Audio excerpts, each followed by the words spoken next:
નમસ્કાર દોસ્તો, શાંતિશ્રમ ન્યૂઝમાં આપનું સ્વાગત છે।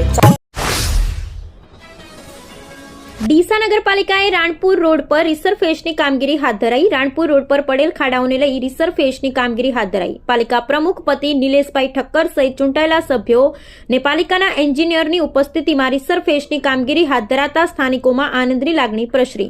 ચોમાસાની ઋતુ બાદ રાણપુર રોડ પર પડેલા ખાડાઓને લઈ વાહન ચાલકો સહિત રાહદારીઓ ભોગવી રહ્યા હતા મુશ્કેલીઓ। મોડી રાત્રિ દરમિયાન પાલિકા દ્વારા ડામર પથરી રિસરફેસની કામગીરી હાથ ધરાતા રાણપુર રોડ બન્યો ખાડા મુક્ત। ડીસા એપીએમસીમાં માર્કેટ ખાતે હવન યજ્ઞ સાથે સમસ્ત બ્રહ્મ સમાજની બેઠક યોજાઈ। નવા હોદ્દેદારોની વરણી કરાઈ। પ્રમુખ તરીકે ભેમજીભાઈ જોશી તથા મહામંત્રી તરીકે વિપુલભાઈ ત્રિવેદી, યુવા પ્રમુખ તરીકે આશિષભાઈ જોશી, મહિલા પ્રમુખ દેવલબેન શુક્લની વરણી કરવામાં આવી। ભાભરમાં સીએનજી પંપના માલિકે ગેરકાયદેસર કનેક્શન લેતા ખેડૂતોની માઇનોર કેનાલની પાઇપલાઇન તોડતા ખેડૂતો સિંચાઈના પાણીથી વંચિત જાણવા મળેલ માહિતી અનુસાર ભાભરથી 2 કિલોમીટર દૂર ભાભર તાલુકાને સિંચાઈનું પાણી પહોંચાડતી હીરપુરા માઇનોર કેનાલની છેડછાડ કરી ગેરકાયદેસર કનેક્શન લેવામાં આવ્યું તેવા આક્ષેપ થઈ રહ્યા છે। ભાભરથી 2 કિલોમીટર દૂર સીએનજી પંપના માલિકે ગેરકાયદેસર રીતે પાણીનું કનેક્શન લેવા માટે જીસીબી દ્વારા ખોદકામ કરેલ, જેથી ત્યાં પસાર થતી સિંચાઈ માટે માઇનોર કેનાલની પાઇપ તૂટી જતા સિંચાઈના પાણીથી વંચિત રહ્યા। 8 દિવસથી કાદવ કિચડ પાઇપલાઇનમાં ભરાઈ જવાથી પાણી આગળ જતું અટકી ગયું હતું, જેના કારણે ખેડૂતોને શિયાળુ સિઝનમાં ઘઉં, એરંડા, રાયડું, જીરું, રાજકરો, સવા, ઘોડાજીરું સહિત ઊભો પાક નિષ્ફળ જવાનો ને ખેડૂતોનો મોટા પ્રમાણમાં નુકસાન થવાની ભીતિ સેવાઈ રહી છે। આટલું મોટું પાણીનું નુકસાન ખુલ્લેઆમ હાઈવે પર દેખાય છે, છતાં નર્મદાના અધિકારીઓને આ બાબતે કોઈ જાણ નથી। સીએનજી પંપના માલિકે ગેરકાયદેસર પાણીનું કનેક્શન લેતા આ પાઇપ તોડવામાં આવેલી છે તેવું ખેડૂતોનો સીધો આક્ષેપ છે।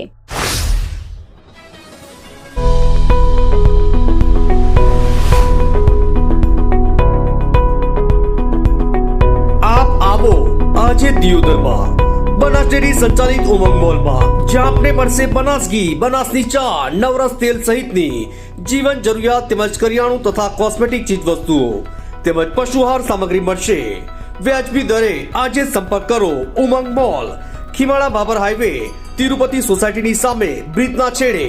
આજે સંપર્ક કરો 94 276 45 123। શ્રી ધાનેરા તાલુકા યુવક પ્રગતિ મંડળ સંચાલિત શ્રી કે.આર. આંજણા આર્ટ્સ એન્ડ કોમર્સ કોલેજ ધાનેરામાં આજે એક દિવસનું ઇંગ્લિશ સેમિનાર યોજાયો હતો, જેમાં મોટી સંખ્યામાં વિદ્યાર્થીઓ હાજર રહ્યા હતા, તેમજ 30 જેટલા વિદ્યાર્થીઓએ સેમિનારમાં પાર્ટિસિપેટ થઈ પોતાની ઇંગ્લિશમાં જ જુદા જુદા ટોપિક પર સ્પીચ આપી હતી। બનાસકાંઠા જિલ્લા કલેક્ટર શ્રી મિહિર પટેલના અધ્યક્ષસ્થાને આઈસીડીએસ વિભાગ બનાસકાંઠા દ્વારા પાલનપુર સ્થિત જિલ્લા પંચાયત ભવન ખાતે પોષણ ઉત્સવ અંતર્ગત જિલ્લા કક્ષાની પૌષ્ટિક વાનગી સ્પર્ધા યોજાઈ હતી, જેમાં ટેક હોમ રાશનમાંથી બનતી વાનગીઓ માટે 27 આંગણવાડી કાર્યકર બહેનો અને મિલેટ આધારિત વાનગીઓ માટે પણ 27 આંગણવાડી કાર્યકર બહેનો મળી કુલ 54 આંગણવાડી કાર્યકર બહેનોએ ઉત્સાહપૂર્વક ભાગ લીધો હતો, જેમાં ટેક હોમ રાશન અને મિલેટ શ્રી અન્ન બંને સ્પર્ધાઓમાં પ્રથમ, દ્વિતીય અને તૃતીય સ્થાન હાંસલ કરનાર આંગણવાડી કાર્યકર બહેનોને પ્રમાણપત્ર એનાયત કરાયા હતા। ઉપરાંત વર્ષ 2021-22માં શ્રેષ્ઠ કામગીરી કરનાર આંગણવાડી કાર્યકર, તેડાગર તથા મુખ્ય સેવિકા 3 બહેનોને માતા યશોદા એવોર્ડ અને પ્રમાણપત્ર તથા ચેક આપી સન્માનિત કરાયા હતા।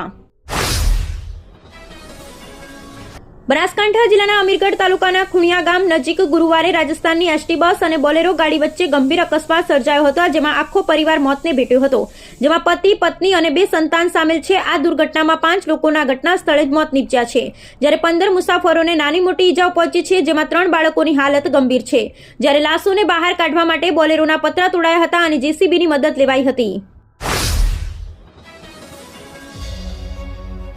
ઉત્તર ગુજરાતનો એકમાત્ર multi city mall happy mall જે આવેલ છે જિલ્લાના વેપારી મથકો દિયોદર, ભાભર, રાધનપુર, વારાહી અને થરાદમાં, જ્યાં મળશે આપને વ્યાજબી દરે જીવન જરૂરિયાતની તમામ વસ્તુઓ તેમજ કપડા, ગિફ્ટ આર્ટિકલ, પ્લાસ્ટિકની તમામ સામગ્રી, ક્રોકરી અને બીજું ઘણું બધું વધારે।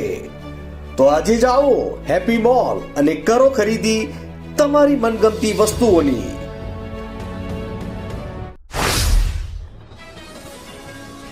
બનાસકાંઠા જિલ્લામાં આરટી એક્ટ હેઠળ નબળા અને વંચિત જૂથના બાળકો માટે ધોરણ 1માં વિનામૂલ્યે પ્રવેશની પ્રક્રિયા શરૂ થઈ રહી છે.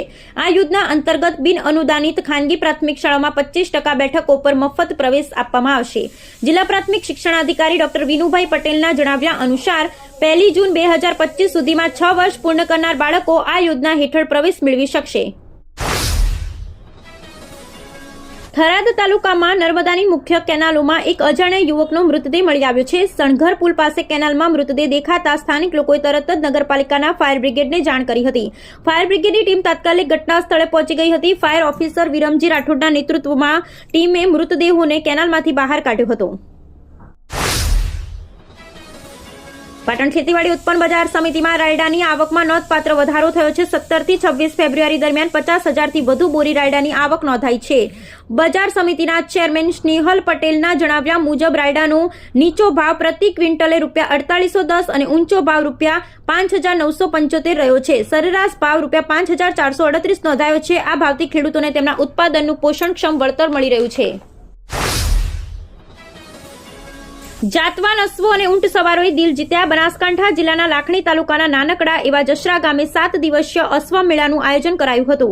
ગુજરાતના આ સૌથી મોટા મડા મેળામાં ગુજરાત તથા રાજસ્થાનમાંથી 500થી પણ વધુ અશ્વ સવારોએ ભાગ લીધો હતો.